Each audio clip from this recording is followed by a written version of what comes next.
The Gospel of the Lord. Praise to you, Lord Jesus Christ. Good morning, my dear brothers and sisters.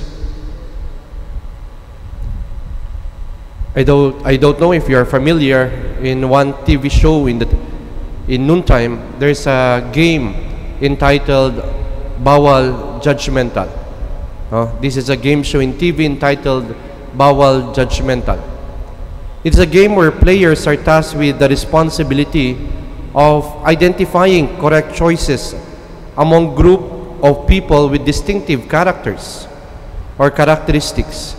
Despite the contradiction with the title Bawal Judgmental, the player must meticulously examine their choices and make a good judgment in order to make a correct selections. The player should not be tempted to judge immediately based on their physical appearance or from what they see. Why I'm sharing this? Because in our gospel today, this is the message of Jesus to those who criticize him for joining the tax collectors, the sinners in eating. Bawal judgmental. The Pharisees and the scribes were judging easily the actions of Jesus. Why does he eat with sinners and tax collectors? The scribes is scandalous for a teacher like Jesus to eat with the sinners and the outcasts in society. Like saying in Tagalog, ano ba ito? Nakikikain siya sa mga marurumi at mga makasalanan. Alam niya ba kung sino itong mga kasalamuhan niya?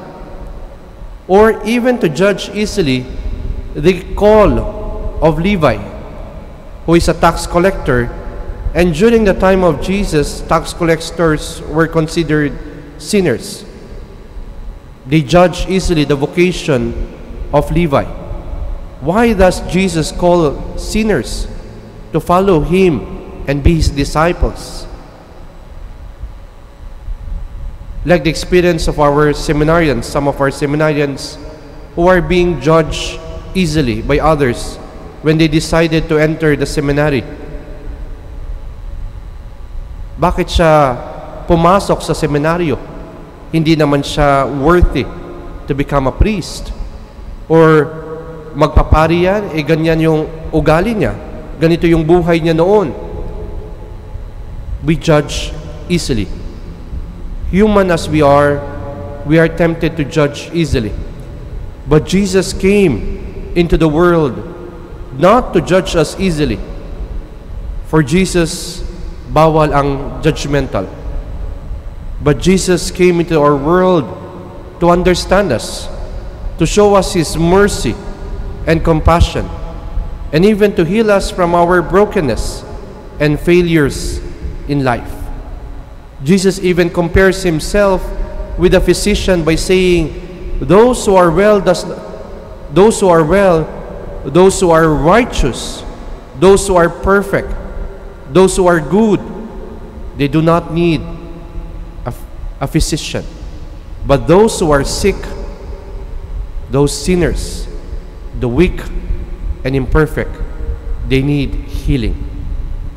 Yes, like a physician or a doctor, they don't judge immediately their patient, but they need to understand first the situation of the patient, examine the patient thoroughly, diagnose their sickness, etc. Likewise, Jesus, our divine physician, he is ready to heal us and even call us to follow him, to be with him, because God sees beyond our physical appearance or achievements or beyond our sinfulness or even our brokenness in life. God looks at the core of our heart. God looks at the core of our heart. Tinitignan ng Diyos ang kaibuturan ng ating puso. God is acquainted, God is familiar with our inmost hearts and knows the secret of our minds and hearts. And God looks at the desires of our hearts, the yearnings of our hearts that the world can never give or offer. Remember, God knows us. God knows each one of us. In our first reading in the letter to the Hebrews, it says, "No creature is concealed from Him, but everything is naked and exposed to the eyes of Him to whom you must render an account." God does not judge us easily. Bawal judgmental sa Diyos.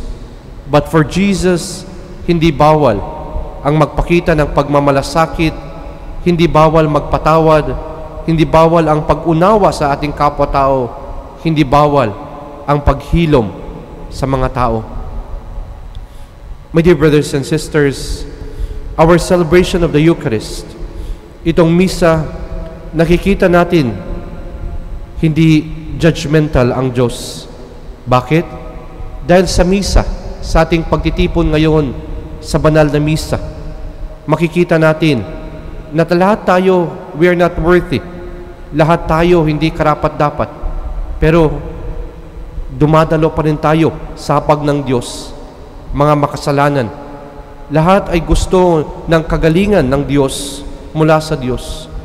Dito sa misa, nagtitipon ng mga banal at makasalanan na gustong sumunod sa Diyos at makatanggap ng Kanyang pagpapagaling.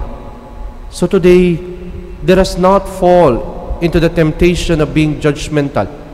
Bawal judgmental. But in humility, we allow Jesus, our divine physician, to enter into our life and heal us like what Levi did in his life.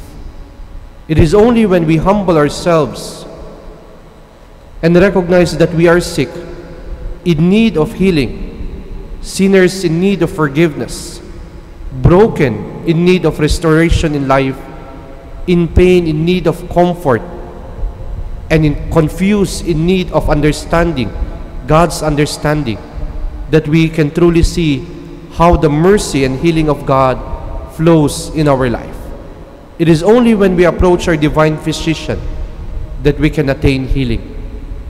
My dear brothers and sisters, let's then open our hearts to follow Jesus, who came not to judge us, but to heal us and restore us back to God's loving embrace.